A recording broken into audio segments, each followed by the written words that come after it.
어, 선생님이나 하니까 여기 주인공인 송화라면은 여기서 검둥이를 구해줄 건지 말지 이거.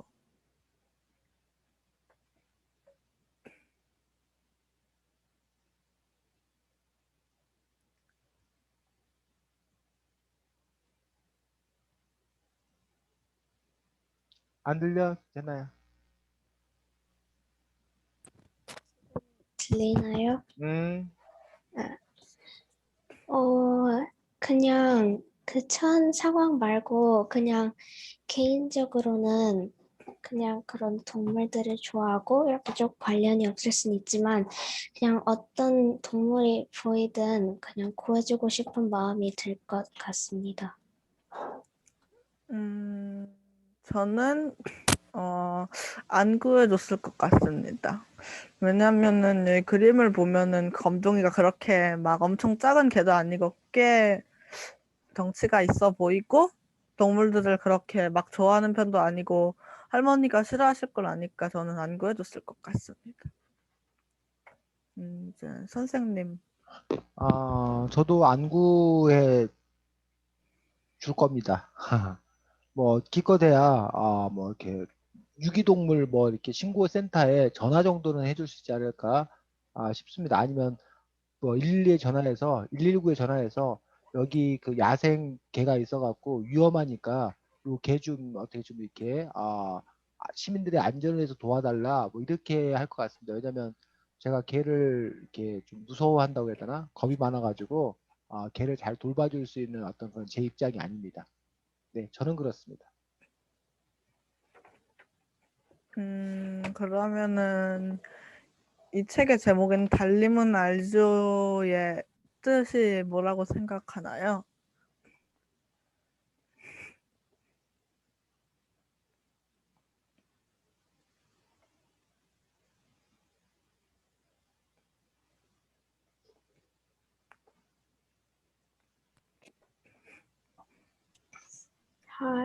잘 모르겠긴 하는데 그냥 간단하게 생각해서 여기서 낫달 이야기하는 그 부분이 나왔는데 이제 보이진 않지만 항상 떠 있다 그런 것 같이 달림은 밤에만 보이지도 않고 항상 떠 있으니까 다 알고 있다. 그냥 단순하게 그렇게 생각이 듭니다. 저는 여기 책에 나온 것처럼 그때 그 영분이 아버지가 영분이랑 영분이 엄마를 잡으러 찾아왔을 때 그때 도망친 영분이하고 영분이 아버지가 어디 있는지 달림은 알고 있나? 그거 하고 이 송화의 아버지랑 또 할아버지가 잘 살아 있는지 그거를 달림한테 달림은 알지요 이렇게 제목을 지은 것 같습니다. 선생님. 네, 뭐 저도 뭐 주성이가 얘기했던 거나 해나가 얘기했던 것과 같은 의견들 갖고 있습니다. 그래서 이 작품 안에서 어 달에게 그 뭐야 이야기하는 어떤 그런 부분들이 하나 있을 거고 또 이제 해나가 아까 말했던 달은 늘 이렇게 떠 있는 어떤 그런 존재여서 늘 우리를 지켜보고 있기 때문에 달님은 나의 마음 이런 사정 이런 것들을 잘 알고 있을 거다라는 어떤 그런 의미를 함께 갖고 있지 않나 싶습니다. 여기까지만 할게요. 네, 수고했습니다. 자, 김향희 선생님이 쓰신 이 달님은 알죠라는 책에 대해서 전체적인 소감이라고 해야 되나, 전체적인 평, 느낌, 뭐 이런 거를 뭐 얘기해 본다라면 주석이는 어땠어? 뭔가 책 중반까지 계속 읽다 보니까 뭔가 좋은 얘기는 그렇게 많이 안 나온 것 같아서 끝날 때 배드엔딩으로 끝날 것 같았는데 의외로 나쁘지 않고 되게 좋은 결말로 끝난 것 같아서. 음, 자, 그 주석이는 지금 스토리에 주목을 해서 이야기를 했습니다. 해나는 어땠어?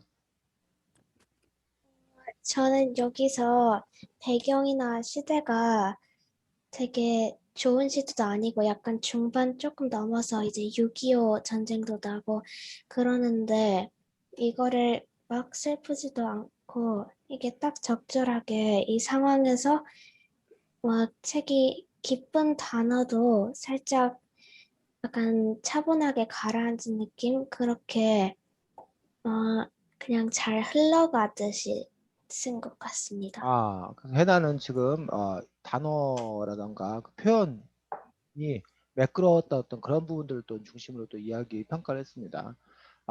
작품마다 그 소재, 글감이 특별해서 그래서 이제 관심을 끄는 그런 작품들도 있고 또는 그 사건의 전개가 아주 흥미로워서 뭐 이렇게 반전이 막 있다던가 어떤 막 이렇게 상징이 있다던가 그런 부분들 아니면 스토리 자체가 아주 이렇게 뭐 재미있는 어떤 그런 이야기를 갖는다던가 뭐 이럴 수도 있고 또 어떤 거는 아주 잔잔하게 잔잔한 어떤 그런 분위기 자체가 좋은 어떤 그런 부분도 있는데 이 달림은 알죠라는 작품이 평가받는 이유가 여러 가지가 있는데 그 중에 하나는 바로 표현력이 뛰어나서 이른바 문학적 표현, 시적 표현 이런 표현들을 잘 사용을 했기 때문에 그런 점에서 이렇게 아름다운 작품이다라고 평가받는 그런 요소들이 있다는 거예요. 스토리는 아름답지 않아요. 그 벌어지는 상황은 힘들고 어려운 수 있지만 그 이야기를 펼쳐가는 어떤 그런 방식에 있어서 표현력이 뛰어나다라고 이야기하는 그런 부분들이 한 부분 있습니다. 또 하나는 오히려 우리에게는 선생님들 읽기 좀 어려운 측면이 뭐였냐면 이 책을 읽다 보면 그 단어를 콕 집어서 얘기하면 그 단어를 선생님이 모르는 단어야. 하지만 모르지만 흐름상으로 그냥 무슨 뜻인지는 알 수 있는 어떤 그런 단어들. 그래서 우리말을 잘 살려서 쓴 동화다라고 이제 평가를 받습니다. 그래서 이제 이런 시인, 소설가, 이런 동화 작가 이런 사람들이 언어를 갈고 닦아야 한다라는 그런 표현들을 많이 쓰는데 그런 점에서 이 김향희 선생님은 언어를 많이 갈고 닦은 좋은 우리말을 사용하려고 애를 썼고 좋은 표현, 아름다운 표현을 쓰려고 했던 어떤 그런 부분이 있기 때문에 그래서 여러분들이 책을 많이 읽으면 글을 잘 쓴다라고 하는 이유가 커다랗게 두 가지인데 하나는 책을 많이 읽으면 아는 것이 많아져서 쓸 것이 많아져서 그래서 글을 잘 쓸 수 있는 가능성이 하나가 있고 또 하나는 바로 좋은 문장 표현을 배워서 그 문장 표현을 자기 것으로 만들어서 글을 쓰다 보니 여러분들도 좋은 글을 쓸 수 있게 된다라는 거죠. 그래서 화가들도 처음에 그 연습생 시절에 배울 때 다른 유명한 화가의 작품을 그대로 베껴 그려. 그래서 다른 유명한 화가의 작품을 이렇게 베껴 그리는 것 자체가 구도도 배우고 색칠을 하는 그 색감도 배우고 이런 연습이 된다는 거예요.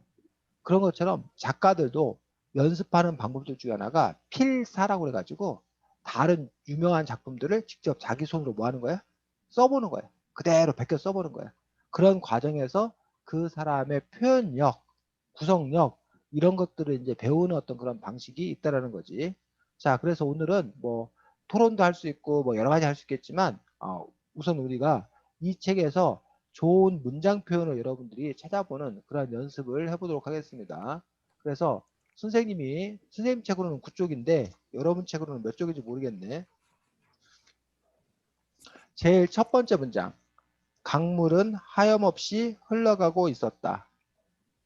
송아는 눈부시게 반짝이는 물비늘을 보았다. 새가 곤두박질 치듯 물비늘 가까이 날아들었다. 송아는 새의 날갯짓을 눈으로 따라다녔다. 자, 요게 요 처음 시작부터가 아주 이렇게 시적으로 이렇게 표현하고 있는 건데 한마디로 그냥 이거를 이렇게 시적으로 쓰지 않으면 뭐야? 강물이 뭐 한 거야? 그냥 흘러가고 있다. 강물이 흘러가는데 뭐 강물이 반짝반짝 거렸다는 거야. 햇살에 강물이 반짝반짝 빛났다. 반사되었다. 그런데 새 한 마리가 뭘로? 물로 물 가까이 날아왔다. 날아다녔다. 아니면 새 한 마리가 물가까지 내려왔다가 다시 위로 올라갔다. 송아는 그 새를 계속 뭐였다? 쳐다봤다. 이렇게 쓸 수 있는 거야. 근데 그렇게 쓰는 것과 지금 이 김양희 작가가 쓰고 있는 것과는 그 표현이 분명히 뭐하다는 얘기야? 다르더라는 거지. 그런 점에서 여러분들이 이러한 그 김양희 시인이 쓰고 있는 이런 문학적 표현들 이런 부분들을 여러분들이 잘 찾으셨으면 좋겠다고 생각하는데 그 외에도 여러분들이 그 이야기 끝을 보면 그 여기 그 구쪽에 보면 못 이기는 척 발 뒤꿈치만 보고 걸었다. 라는 표현 보여? 송아는 못 이기는 척 아이들의 발 뒤꿈치만 보고 걸었다. 이것도 그냥 보통 표현하면은 아이들 뒤를 따라갔다. 그 다음에 여름방학을 마친 아이들은 무논의 개구리처럼 떠들어댔다. 무논의 개구리처럼 떠들어댔다라는 거는 결국 시끄러웠다. 수다를 떨며 다녔다. 이렇게 쓴 건데 이거를 무논의 개구리처럼 떠들어댔다라고 표현하고 있는 것들을 볼 수가 있습니다. 그래서 지금 선생님이 이 구쪽에서 이렇게 시적인 표현, 문학적 표현 한 것들을 선생님이 쭉 찾아봤는데 지금부터 여러분들이 할 일은 뭐냐면 선생님 시간을 5분 정도 드리겠습니다. 여러분들이 책을 쭉 봐가면서 이렇게 문학적 표현이라고 할 만한 것들을 직접 찾아서 여러분들이 뭐 워드를 쳐도 좋고 글씨로 써도 좋고 뭐 책에 체크해놔도 좋고 조금 이따 여러분들이 한번 여러분들이 찾은 문학적 표현들을 발표해 보도록 하겠습니다. 이해했니? 네. 한 5분 정도 시간 드리도록 하겠습니다. 음.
해나부터. 자기가 그동안 찾은 거 번갈아가면서 해나 하나, 주성이 하나 이렇게 번갈아가면서 발표하도록 하겠습니다. 겹치는 건 안 해도 되고. 자, 해나부터. 저 몇 개 못 찾았는데. 괜찮아. 해.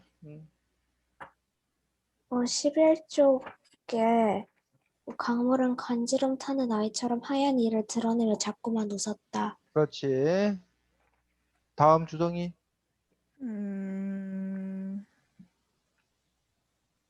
여기 가슴 속에 눈물샘 마르지 않았다. 가슴 속에 눈물샘이 마르지 않았다. 또. 어, 그래서 송아는 매일매일 강둑에 나앉아 제 속에 도사리고 앉은 슬픈 응어리들을 남몰래 강물에 띄워보내곤 하였다. 그렇지. 슬픈 응어리들을 남몰래 띄워보내곤 하였다. 그렇지. 그 다음.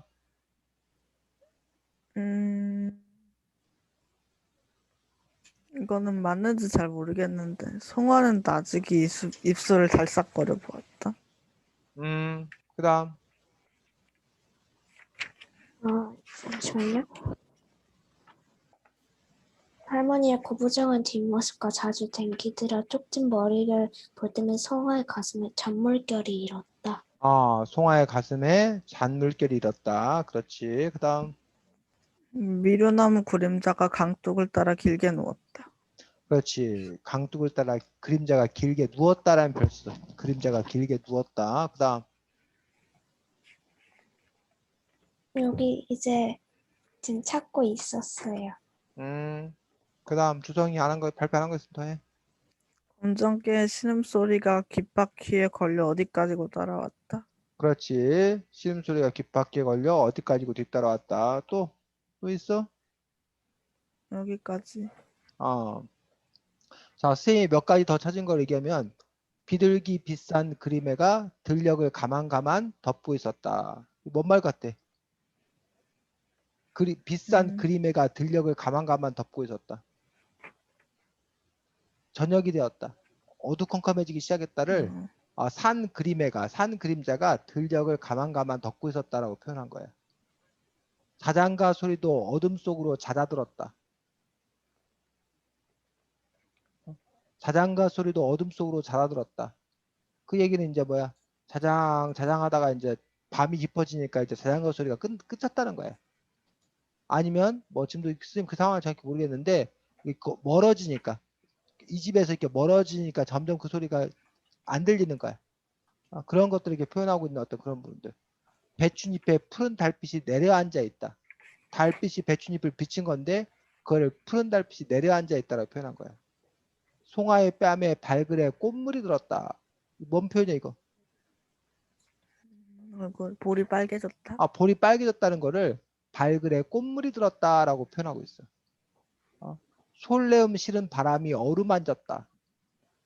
솔레음 실은 바람이 어루만졌다라는 표현들. 그 다음에 뭐 할머니 얼굴엔 봄볕 같은 미소가 머물곤 하였다. 툇마루에 가을볕이 푸짐하게 내려앉았다. 누런 흙볕에 햇살이 물무늬처럼 일렁이고 있었다. 길가 사시나무에 바람이 앉아 장난을 쳤다. 잎새들이 간지럼을 타느라 히득히득 뒤집히며 웃음소리를 냈다. 영희는 주전자 물 끓는 소리를 내며 입으로 숨을 쉬었다. 어둠살이 내리는 마당을 내다보았다. 마당 밖의 고삿길과 들을 어둠이 야금야금 집어삼키고 있었다. 고즈넉한 방 안을 먼지처럼 떠다닐 뿐이었다. 낑낑대는 소리가 골목밖까지 따라왔다. 문틈을 비집고 들어온 달빛이 그득했다. 안개가 내리듯 송아의 몸속으로 나른함이 고루 퍼졌다. 이삿짐 차는 두 줄기 노란 빛을 앞세우고 서서히 움직이기 시작했다. 실꾸러미의 실이 풀리듯 갖가지 생각들이 꼬리를 무는 탓이었다. 겨울해는 일찌감치 꼬리를 사리곤 했다. 산바람이 빈 마당에 남아 비지라는 소리를 냈다. 산바람이 빈 마당에 남아 비지라는 소리를 냈다. 이거 뭔 소리 같아? 바람이 쌩쌩 불었다. 찬바람이 쌩쌩 불었다는 것을 찬바람이 빈 마당에 남아 비지라는 소리를 냈다. 이런 식으로 표현하고 있다는 거지. 그래서 여러분이 책을 읽으면서 이렇게 좋은 표현들은 일부러 메모해 놨다가 이런 표현을 그대로 여러분의 글에 사용해도 되고 이걸 약간 응용해서 사용 좋고, 또는 여러분들이 더 좋은 표현을 여러분들이 직접 만들어 쓸 수 있으면 더 좋고, 그러려면 여러분들이 풍부하고 정확한 어휘를 알고 있어야 되고, 그 사물의 명칭을 정확히 알아야 또 표현할 수 있고, 평소에 이제 오감, 이렇게 자꾸 이제 눈으로 보고, 뭐 냄새 맡고, 듣고, 만지고, 이런 감각이 발달해야 되고, 또 이제 비유적인 표현이라던가, 사물을 사람처럼 하는 의인화라던가, 또는 이렇게 사물의 입장에서 생각해보면, 자신의 입장이 아닌 사물의 입장에서 생각해본다던가, 이러한 연습들이 꾸준히 되어야 사실은 이런 좋은 표현들을 이렇게 쓸 수 있을 거라는 얘기죠. 그래서 일부러 여러분들이 제일 좋은 건 타고난 사람들이 있어요. 이렇게 좋은 표현을 잘하는. 근데 자기가 타고났으면 제일 좋고, 타고나지 않았더라면 그나마 연습에 의해서 어느 정도 이렇게 표현 능력을 더 쌓을 수 있지 않나 싶습니다. 자, 선생님 책은 47쪽인데 여러분 책은 어떤지 모르겠네. 선생님 책 47쪽에 뭐라고 되어 있냐면, 송화는 등 초롱이 누구를 위해 밝혀지는지를 짐작하였다라고 되어 있어. 그래서 그 부분에 대해서 이야기해 볼까? 초롱. 뭔 말이야 그 말이? 송화는 송화, 등 초롱이 누구를 위해 밝혀지는지를 짐작하였다. 송화 아빠? 어, 그러니까 그 네 번째 챕터 휘파람 불면이라는 네 번째 챕터에 거기 있는 그 부분들인데, 주성이 송화 아빠 뭐? 송화 아빠를 위해 밝혀지는지 응, 짐작한 것. 응. 해나는 저도 똑같이 할머니가 등불을 밝혀놨다니까 등불이 응, 등초롱이랑 똑같아서 응. 밤마다 아무도 밤 깊어 찾아온 적이 없는데 하니까 누구를 기다린다 해서 저도 성아 아빠를 위해 켜는 것 같아요.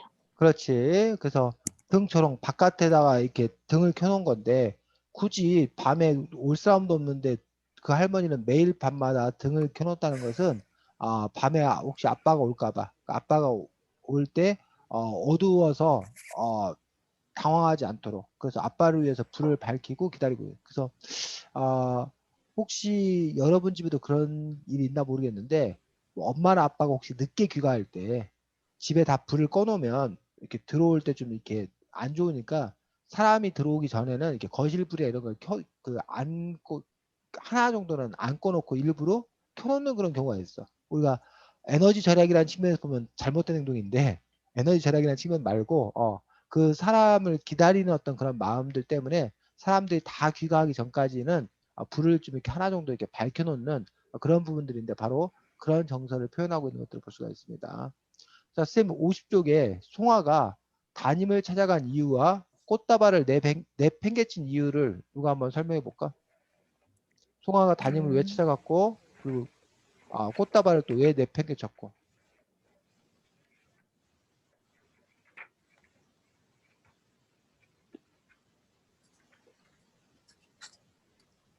선생님 책으로는 49, 50쪽인데 우리 조금 아까 얘기했던 그 뒤쪽 정도. 음,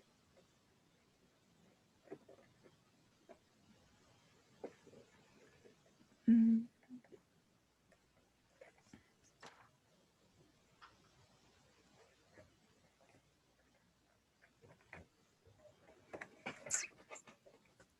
찾아간 이유는 잘 모르겠는데. 꽃다발 내팽개친 이유는 꽃다발 맵탱겨친 이유는 미선이는 되게 고급진 선물 같은 걸 갖다 줬는데 송아는 그냥 약간 들판 같은 데 있던 꽃 꺾어 온 게 다니까 부끄러워서 그런 것도 있고, 송아는 그런 걸 하고 싶어도 못하는데 미선이는 그런 거를 되게 잘만 해주고 있으니까 약간 질투도 나서. 해나는 저도 똑같이 이렇게 거기에 갔던 원인은 같은 이유는 잘 모르겠는데 진짜 나는 저런 거 못하는데 하면서 질투나고 그래서 계집애 얄미운 계집애 그러면서 내 동생이 치고 나왔던 것 같습니다. 그렇지. 송화가 간 이유는 담임쌤을 좋아해서 간 거지. 그러니까 송화는 아버지가 안 계시다 보니까 그 아버지 그 다임쌤님을 마치 아버지의 빈자리를 채우는 존재 이렇게 이게 느끼는 그런 마음이 있었던 거예요. 그래서 그 선생님을 좋아해서 그 선생님을 위해서 자기가 꽃다발을 만들어서 갔는데 근데 거기 가보니 미선이라는 아이가 좋은 선물을 들고 간 거고 그걸 받아들고 또 좋아하는 선생님을 보면서 자신의 처지와 이렇게 자신의 꽃다발과 이제 비교되는 거지. 비교되면서 자신의 꽃다발이 하찮아 보였다는 거야. 자기 스스로 혼자. 선생님이 그렇게 느낀 것도 아닌데 말한 것도 아닌데 그러면서 자기 혼자 지레 열등하게 생각하고 지레 포기해버리고 거기서 미선이에 대해서 싫은 마음도 있지만 그 선물을 받고 좋아하는 선생님의 모습도 이제 뭐 하는 거야. 자기한테는 좀 이게 실망스러운 그런 여러 가지 그 송아의 어떤 그런 마음들, 복잡한 정서들 이런 부분을 엿볼 수가 있습니다. 자, 그와 비슷한 걸 또 하나 볼 수 있는데 52쪽에 보면 연기가 그 검정개에게 그 검둥이에게 뼈다귀를 갖다 줬는데 이때 송아의 마음 송아는 뼈다귀를 뺏으려고 했고 막 그랬거든. 송아는 어떤 마음이었을까?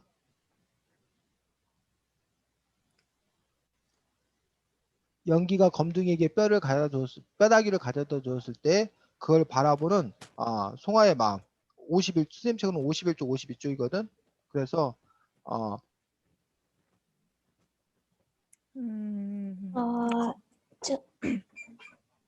해나부터. 여기서 그러다 자기보다 더 검둥이와 가까워질까봐 쌀쌀맞게 건 것이다.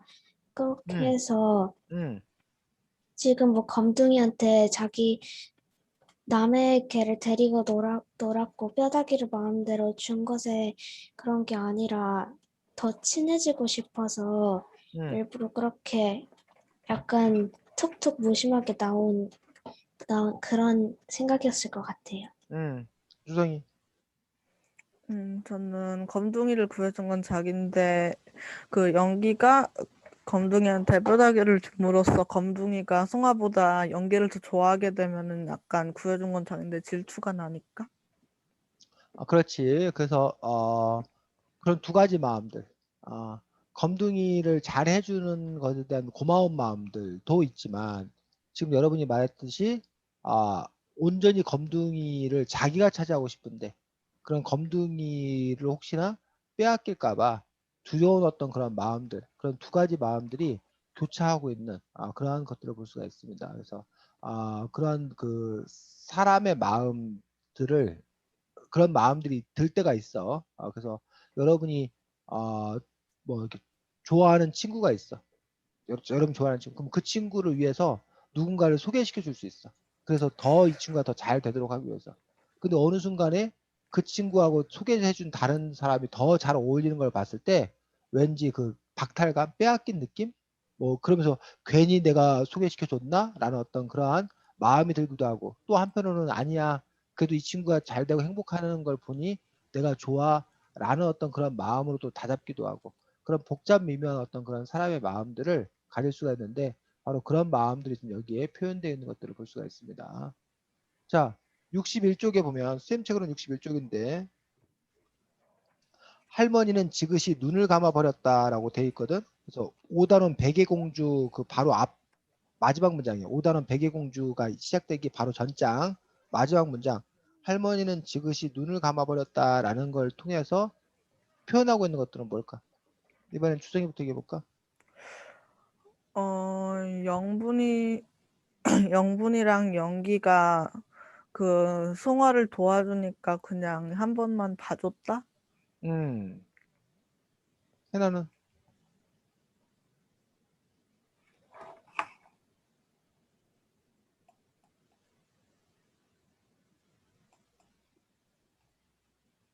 안 들려, 해나. 마이크. 들리나요? 들려. 이상하네. 일단 검둥이가 아이들을 구해준 것도 사실이고, 그리고 아이들이 검둥이를 계속 보호해주고 아니라고 검둥이가 필요했다 그렇게 말하니까 이번 한 번만 참아주자 그런 것 같습니다. 그렇지. 그래서 지금 눈을 감아버렸다라는 거는 이 할머니는 사실은 그 검둥개를 드리는 거에 대해서 반대했고 부정탄다고 생각을 했습니다. 못마땅하게 생각했는데 하지만 검둥개 덕분에 또 자기의 손녀를 구할 수 있었기 때문에 그런 부분에서 이제 그냥 더 이상 반대하진 않겠다. 그러니까 이게 눈을 감아버렸다는 어떤 그런 뜻은 적극적으로 반대하진 않겠다. 내가 환영하지도 않지만 그렇다고 내가 뭐해? 내치지도 않겠다. 그냥 나는 그냥 눈 감고 있겠다. 나는 모른 척했다.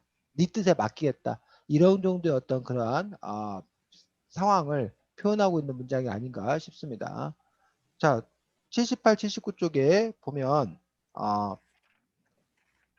그 영분이 엄마가 이른바 영분이 아빠의 폭력에 시달리다가 집을 뛰쳐나갔지. 근데 이제 그 아이들을 만나러 오면서 그 영분이 아빠의 약을 지어온 것에 대해서 부돌이 엄마의 반응과 송아 할머니의 반응은 서로 다른 반응을 보였어. 어떻게 부돌이 엄마는 어떤 그 생각이었고 송아 할머니는 어떤 생각이었는지를 각각 얘기해보고 여러분이 일단 그것부터 얘기해 보겠습니다. 부돌이 엄마는 그 행동에 대해서 어떤 입장이었고 송아 할머니는 어떤 입장이었어? 음, 마이크 해놔요.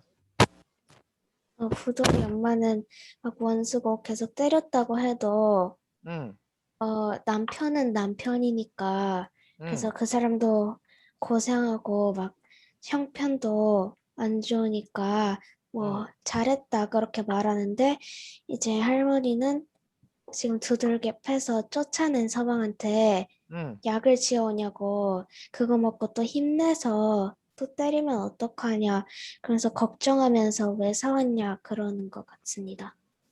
주성이는 어때? 저는 부돌 엄마가 지금 두들겨 패서 내쫓은 서방을 약을 지어해갖고 기가 막힌다는 표정을 지은 것 같고 할머니는 잘했다고 하는 것 같아. 응, 아, 아, 그렇지. 해나가 거꾸로 말한 거지. 그래서 지금 부돌이 엄마는 아주 못마땅한 거지. 이거 미친 거 아니야? 아니, 자기를 때린 사람한테 약을 주다니. 아유, 정말 정신 나갔군. 이에 비해서 영분이 할머니였던 그런 입장은, 뭐야, 온수지만 그래도 남편은 남편이다. 그러니 잘 해주는 게 그게 당연한 일이다라는 게 그게 사람의 이치다라고 이야기하고 있는 어떤 그런 부분들을 볼 수가 있습니다. 그러면서 어, 애들 봐서 참고 사소 살다 보면 옛말 할 때가 있을 것이네. 그 사람이라고 평생 허랑방탕하게 살겠는가 정신 차릴 날이 있을 테지라고 해서 그걸 이제 포기하지 않는 어떤 그런 부분들을 볼 수가 있습니다. 아, 그럼 영분 엄마는 어떤 마음으로 어떤 심리로 그 약을 사왔을까? 영분 음, 엄마의 그 마음은 심리는 어떨까? 술 덜 먹고 약간 더 때리는 거 말고 더 착해져서 같이 살자. 음, 해나는 어, 저는 이렇게 나쁜 일을 해도 원래 고약한 사람은 아니고 그러니까 남편도 남편이고 하니까 다시 한 번만 믿어보자 그런 마음일 것 같아요.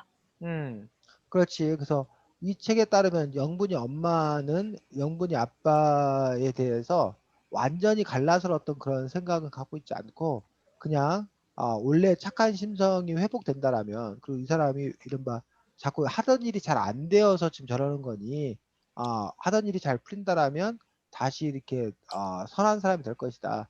그래서 그 영분이 자기가 그 도망을 친 것들이 어쩔 수 없이 도망을 치는 어떤 그런 부분이다라는 어떤 그런 심리를 갖고 있는 거야. 자, 그러면 여러분들은 여러분들은 이런 영분이 엄마의 행동에 대해서 어떻게 생각해? 이제는 주성이 음, 자신의 입장과 해나 자신의 입장을 갖고 얘기한다면 그래도 주성이 놓고 도망가면은 더 나아져서 뉘우치고 다시 제대로 사과를 하고 잘 살지 않을까? 그런 생각으로 저도 가져왔을 것 같아요. 너도 약을 갖고 왔겠다. 네. 해나는 저는 사람이 그렇게 쉽게 바뀌는 게 아니라고 생각해서 그래도 지금 분명 한 번 이렇게 맞아서 집을 나온 건 아닐 거 아니에요. 그래서 계속 맞아도 바뀌겠지 하면서 믿었는데 계속 그, 어, 믿었는데 그게 아니었으니까 진짜 정말 전 이제는 못 믿겠다 해서 약을 가져오지 않았을 것 같아요. 그래서 지금 주성이하고 해나의 어떤 그런 차이는 결국은 그 아버지의 상태를 어떻게 볼 것이냐의 어떤 그런 차이들. 즉, 해나의 경우는 사람이 쉽게 바뀌지 않는다. 그 아버지의 그 폭력성이라는 것들이 바뀌지 않을 것이라는 건 부정적 전망이기 때문에 굳이 그렇다면 뭘 잘할 필요는 없지 않냐라는 어떤 그런 부분에 비해서 주성이는 그래도 희망을 가져야 된다.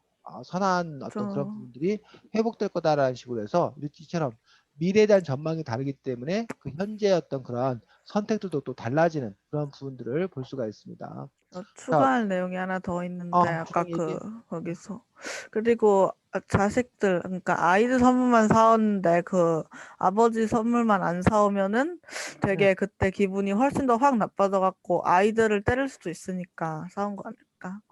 그런 측면, 또 아이들을, 화나서 아이들을 때릴까봐 아이들을 보호하기 위한 어떤 그러한, 수단이었다.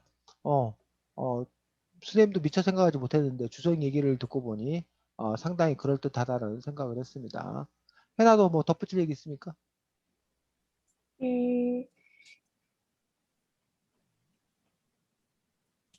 그냥 덧붙일 이야기로는 음, 그냥 아이들도 아빠가 필요하다 음. 생각할 수도 있으니까 그래도 아빠가 필요하다 해도 폭력적인 아빠보다는 차라리 아빠가 아닌 그냥 다른 좋은 사람이랑 같이 지내는 게 아빠가 없더라도 더 낫지 않을까 그렇게 생각을 했습니다. 자, 그러면 우리가 이 얘기가 나온 김에 그러면, 우리가 조금 더 깊게 한번 얘기를 좀 해보도록 하겠습니다. 이 책에서 영분이하고 송화가 사실은 토론을 해. 그러면서 영분이와 송화가 어떤 토론을 하냐면 송화의 입장은 폭력적인 아버지라도 있었으면 좋겠다. 폭력적인 아버지라도 아버지는 아버지다. 라고 얘기하는 반면에 영분이는 폭력적인 아버지라면 차라리 없는 게 더 낫다. 어? 라는 어떤 그런 입장을 갖고 둘이서 서로 이렇게 이야기를 나누고 있는데 주성이나 해나가 보기에 이렇게 폭력적인 아버지라면 차라리 없는 게 나은지 아니면 폭력적인 아버지라 하더라도 아버지는 있어야 하는 것인지 어, 여러분들의 의견을 얘기한다면 어떨까? 수정이부터 얘기해볼까? 음, 만약에 그 폭력적인 아버지가 없는데, 근데 돌봐줄 사람이 한 명도 없다면 그래도 있어야 될 것 같은데, 여기처럼 큰아버지나 매우 친한 송아 같은 친구가 있다면은 없는 게 나을 수도 있는 것 같다고 생각을 합니다. 그러면 주성이는 1번이 생존을 위해서는 폭력이라도 감수해야 된다. 하지만 생존이 보장된다라면 폭력을 감수할 수 없다. 이 정도로 정리가 되는 건가? 네. 음, 해나는 음, 저는 진짜 돌봐줄 사람이 없더라도 그냥 힘들게 사느냐 아니면은 폭력적인 아버지한테 맞으면서도 그렇게 힘들게 사느냐 그렇게 하는 것 같은데 아무리 아버지가 일을 한다 해도 그 약간 어릴 때 맞으면은 되게 서럽고 속상하고 온갖 생각이 다 드는데 그렇게 힘들게 살 바에는 그냥 차라리 그냥 그런 아버지가 없어도 되지 않나.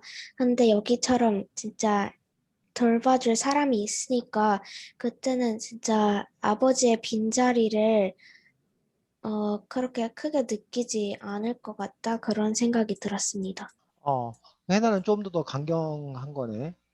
심지어는 돌봐줄 사람이 없다 하더라도 폭력적인 아버지는 용납할 수 없다라는 쪽에 더 가깝게 좀 얘기를 한 것 같은데, 근데 지금 수재님은 하나 궁금한 것들은, 주성이와 해나의 이야기에 따르면 아버지는, 이른바 아이에게 역할을 해야 아버지라고 생각하는 것 같아. 그 아버지로서 역할을 하지 않고 오히려 아이를 해야 하는, 해치게 되면 그건 아버지로 인정할 수 없다라는 쪽 입장을 갖고 있는데, 또 한쪽의 견해는 이런 견해가 있다는 거지. 아버지라는 존재는 능력이 있고 없고 나에게 도움이 되고 안 되고가 아니라 그냥 존재 자체가 아버지라는 거야. 그 존재 자체의 그 아버지는 이른바 그 천륜, 하늘이 맺어준 인연이라는 거야. 그렇기 때문에 그거를 부정해서는 안 된다라는 그런 주장도 있거든. 즉 그 얘기는 다시 얘기하면 뭐냐면, 만약에 여러분 아버지가 폭력적인 아버지는 아니야. 하지만 무능력해. 그래서 뭐 돈도 못 벌어오고 여러분한테 쉽게 말해서 일도 도움을 못 주는 그런 상황이야. 여러분 보호할 수 없는 그런 상황이야. 그런 상황의 아버지도 그러면 이 송아의 아버지와 똑같은 거야? 아니면 그건 뭐 좀 다를 수 있는 거야, 그거는? 그런 점에서 그러니까 네. 선생님은 그 사람이 역할을 해. 아버지로서의 역할, 보호자로서의 역할을 할 때야 비로소 아버지라고 할 수 있는지, 아니면 그 역할을 수행을 안 한다 하더라도 존재 자체가 아버지라고 볼 수 있는지, 그런 부분에 대한 여러분들의 생각은 어떤지. 주성이? 선생님이 근데 예로 드신 무능력한 사람과 달리 여기 영분이 아버지는 무능력한 걸 넘어서 약간 더 안 좋은 걸 주는 그런 것 같은데. 음, 무능력보다 더 심하다. 그 무능력인 경우에는 그러면 그건 다른 문제다. 음, 무능력해도 아버지를 아버지라는 거야? 무능력은 잘 모르겠고 일단 여기는 무능력을 0이라고 치면은 여기 영분이 아버지는 마이너스쯤 되는 거잖아요. 음, 피해도 해나는, 주고. 음, 어, 이게 꼭 막 역할을 잘 해야지만 막 능력이 있고 막 그래야지만 뭐 아버지나 부모님은 아닌데, 그렇다고 해서 진짜 주성이가 말한 것처럼 그냥 무능력한 아버지는 그냥 도움이 많이 되지 못할 뿐이지 더 해를 끼치지는 않으니까 이렇게 그냥 딱 진짜 0인 것 같은데, 이렇게 폭력을 쓰는 아버지는 나한테 해를 끼치고 내가 더 힘들어지고 그럴 수 있으니까 아버지와 떨어져 살게 됐을 때 그 마이너스가 다시 0으로 돌아올 수도 있으니까 무능력한 아버지는 그래도 아버지이지 않을까 생각됩니다. 음. 자, 그래서 지금 그 부모에 대한, 아버지에 대한 어떤 그런 생각들이 사실은 많이 바뀌고 있는 중입니다. 과거에는 이렇게 예를 들면 부모를 자식이 신고한다는 건 있을 수 없는 일이었어. 그건 그 효에 어긋나는 어떤 그런 일이었어. 그래서 폭력적인 아버지를 하더라도 자식이 참고 지내야 된다 이렇게 배웠어. 사실 가르쳤어.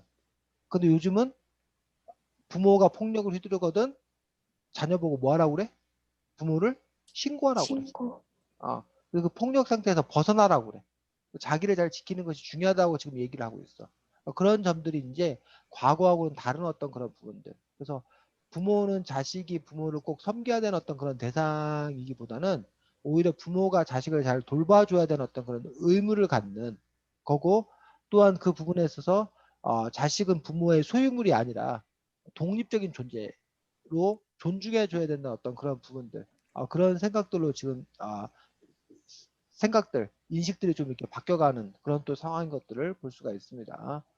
자, 그런데 왜 송아는 그런 폭력적인 아버지라도 있어야 한다고 주장을 했던 걸까? 송아의 심리는 그럼 도대체 뭔 거야? 해나?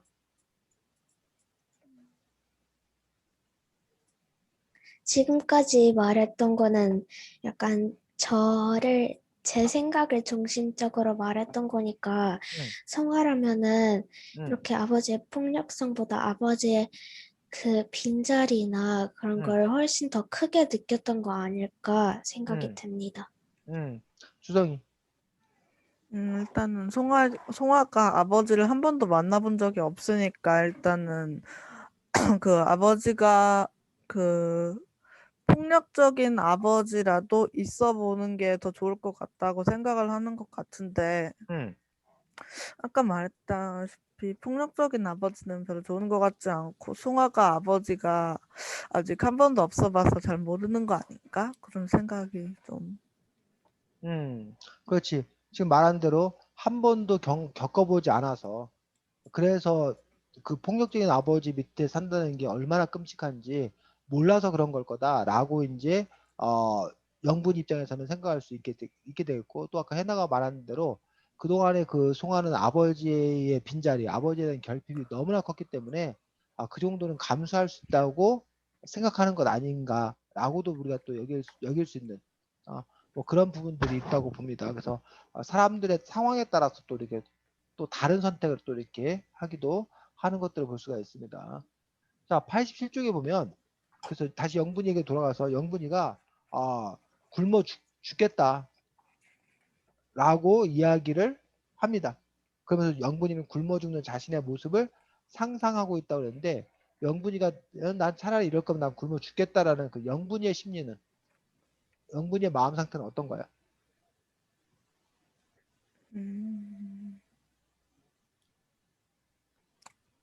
아버지가 후회하면 좋겠다?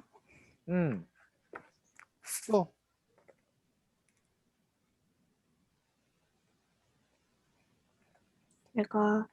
내가 이렇게 아버지 때문에 힘들었고, 음.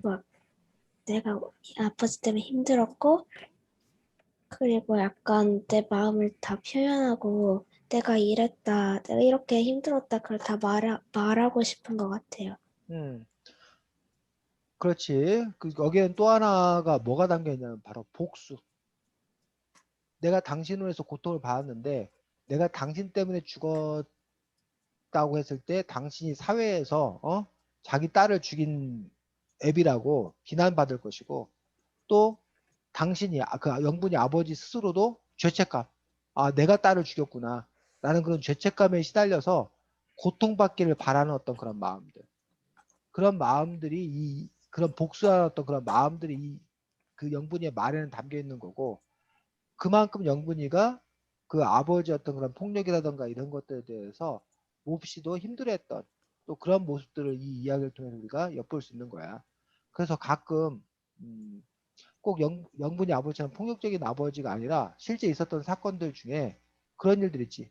왕따를 당하거나 그 친구들 사이에 이렇게 폭력을 당하는 그런 아이가 유서를 써서 지목을 하는 거지. 누구가 날 때려서 나 도저히 못 살겠다. 나 너 때문에 나 뭐 한다? 죽는다. 이렇게 하는 경우에 그 아이 그 가해자로 지목된 그 아이가 받는 고통들 그리고 그 죄값을 치러야 된다고 생각하는 거고 그로 인해서 죄책감을 느끼는 것들 뭐 이런 부분들이 또 하나였던 그런 복수인 것들인데 과연 그렇게 자신을 해하면서 자신을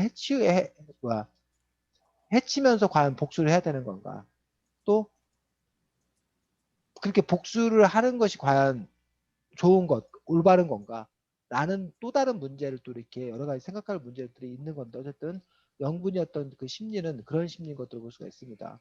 그런데 나중에 그 영분이 아버지께서 돌아가시잖아. 그럴 때 영분이는 또 반응은 다르지. 그때 영분이 또 뭐라고 그런 거야?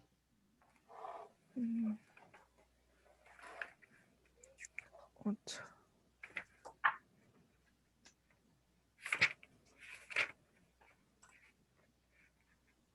여기 있다. 어, 음, 음, 되게 슬퍼서 충격받고 기절한 것 같은데. 자기 때문에 아버지가 돌아가셨다고. 자기가 아버지를 죽기 바랐기 때문에 아버지가 돌아가셨다고 막 후회하잖아. 이 심리는 뭐야? 자기가 사람을 죽였다라는 약간 죄책감도 음, 있는 것 같고, 음, 그래도 그 옛날에는 좋은 분이셨는데? 이런 음, 느낌? 음. 해나는? 막 내가 차라리 죽어서 아빠 때문에 내가 죽었다. 그렇게 해서는 복수를 하고 싶다. 그렇게 말씀하셨는데, 그게 약간 어디서 읽었는데 막 그렇게 죽어서 복수를 하고 싶다 그런 생각이 되게 충동적으로 갑자기 일어나거나 음, 그랬다가 또 진짜 그러려 그러면은 죽어서 막 하려 그러면 되게 이렇게 생각했던 게 아닌데 하면서 대부분 후회를 많이 한대요. 내가 왜 이런 음, 생각을 했을까? 음, 그런 것처럼 진짜 그 당시엔 진짜 아빠가 너무 미워서 진짜 아빠가 죽었으면 좋겠다 기도를 했는데 진짜 이런 사건이 일어나니까 난 진짜 이런 걸 원한 게 아닌데 하면서 크게 후회를 하고 있는 것처럼 보입니다. 음. 그렇지. 뭐 여러분들이 잘 이야기했습니다. 그래서 어떤 인간의 일이라는 것들이 한 가지로만 이루어지지 않다는 거지. 여러 가지 요소가 있다는 거야.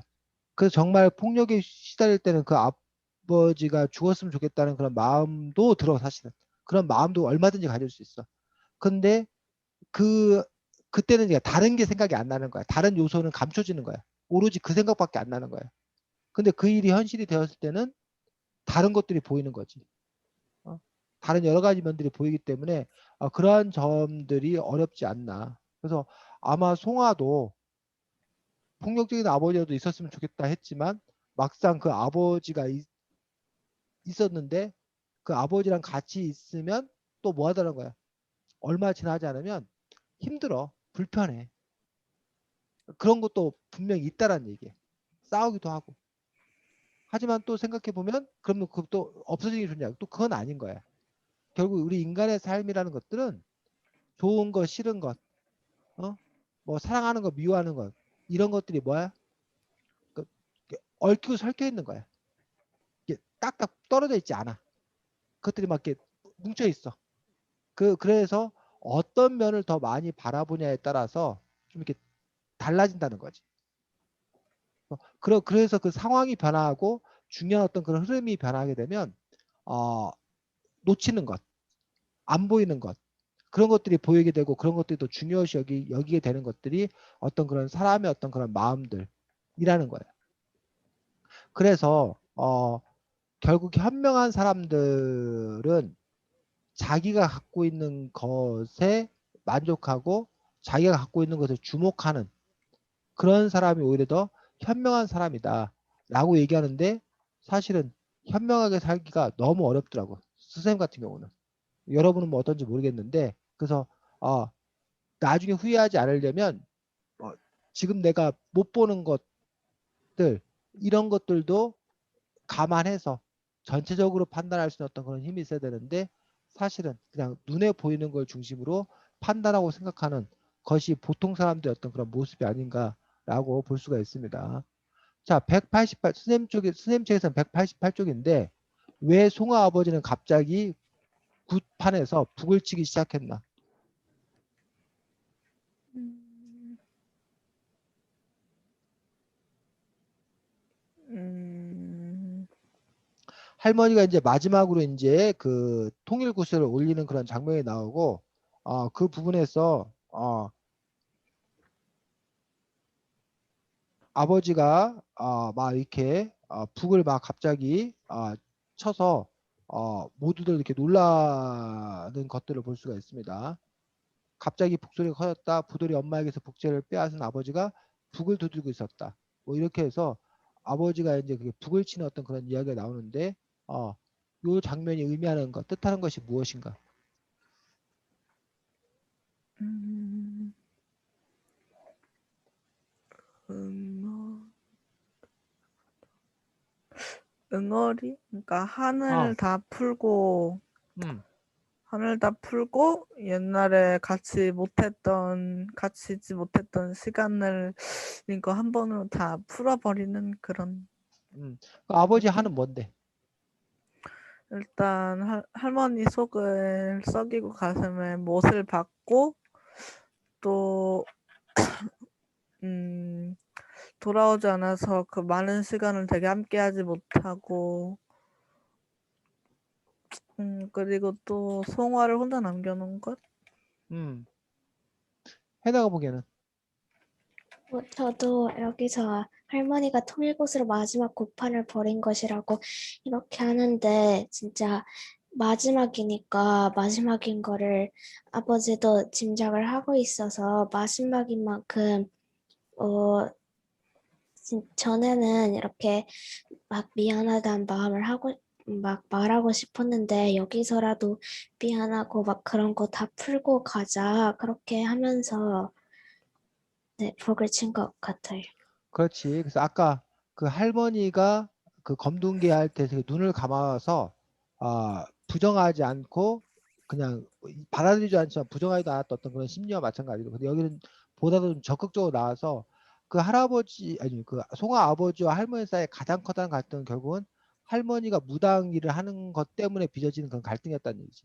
그로 인해서 아예 외면하고 살았던 어떤 그런 부분들을 볼 수가 있는데 그걸 수십 년이 지난 다음에서야 비로소 요 북을 뺏어서 그 아버지가 북을 쳤다라는 것들은 바로 할머니와의 화해, 진정한 화해. 이제 할머니를 이해하는 거죠. 할머니가 무당을 하고 그런 것들에 대해서 아버지는 이제 그것들을 받아들일 수 있게 되었다는 점에서 할머니와의 어떤 그런 화해가 이루어진 어떤 그런 장면들을 이렇게 표현하고 있는 것이 아닌가라고 볼 수가 있습니다.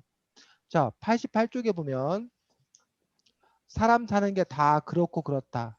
울 것 없다. 그럴수록 마음 독하게 먹고 잘 살아봐야 할 것 아니냐. 라던가 108쪽에 보면 그러나 이 세상과 저 세상은 너무도 가까웠다.